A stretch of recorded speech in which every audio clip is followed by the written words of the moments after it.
Super 8-এর প্রথম ম্যাচের আগে পিচ দেখা হলো না বাংলাদেশের। বৃষ্টির শঙ্কায় ঢাকা রয়েছে পিচ, আর পরদিন ম্যাচ ডে। অনুশীলন ভিন্ন ভেন্যুতে, তাই ধারণা আর কিউরেটের সাথে আলোচনায় ভরসা। বৃষ্টিতে সকালে অনুশীলন বাতিল হয়েছে টাইগারদের। বিকেলে ডিপ রিচার্ডস স্টেডিয়ামে ফিল্ডিং প্র্যাকটিস ভরসা। অ্যান্ট্রিগা থেকে রোজানুজ্জামানের রিপোর্ট।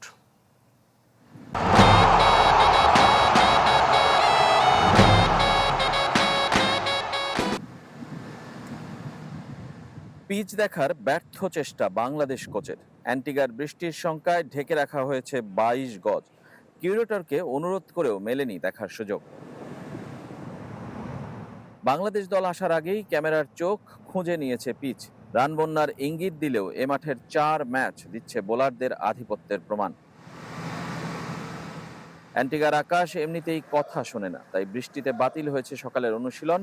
রিক্রিয়েশন সেন্টার মাঠে হাজির হয়েছিল পুরো দল, কিন্তু ফিরতে হয়েছে বিফল মনোরথে। এ মাঠেই সাকিবের প্রথম ওয়ানডে সেঞ্চুরি, সঙ্গে বিশ্ব ক্রিকেটের রেকর্ডের ফুলঝুরি।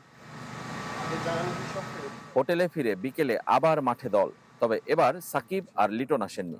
ফিল্ডিং অনুশীলন বলেই হয়তো নিজেদের সরিয়ে নিয়েছেন। সন্ধ্যা নামতেই জ্বলে ওঠে স্যার ভিভিয়ান রিচার্ডস স্টেডিয়ামের ফ্লাড লাইট। সুপার 8-এ বাংলাদেশের আশার আলোও জ্বলতে পারে এখান থেকে। এক কাতারে পুরো দল এগিয়ে যাবার মন্ত্রে উদ্বুদ্ধ। বাড়তি পরিশ্রমে ঘাম ঝরিয়ে ক্লান্ত লিটন দাস ব্যাটে চান রানের দেখা।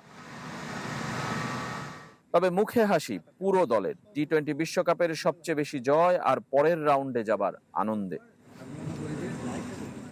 মাঠেই সৃষ্টিকর্তার কাছে প্রার্থনায় ব্যস্ত ক্রিকেটাররা। মুস্তাক আহমেদের নেতৃত্বে নামাজ আদায় করেছেন।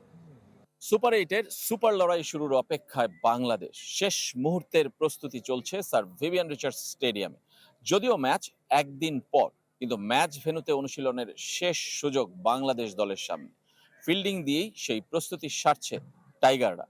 মূল ম্যাচে কতটা প্রভাব ফেলবে এই মাঠের সাথে পরিচিত হওয়া আর প্রস্তুতি নেওয়া। Rezwanuzzaman, channel 24, Antigua, West Indies.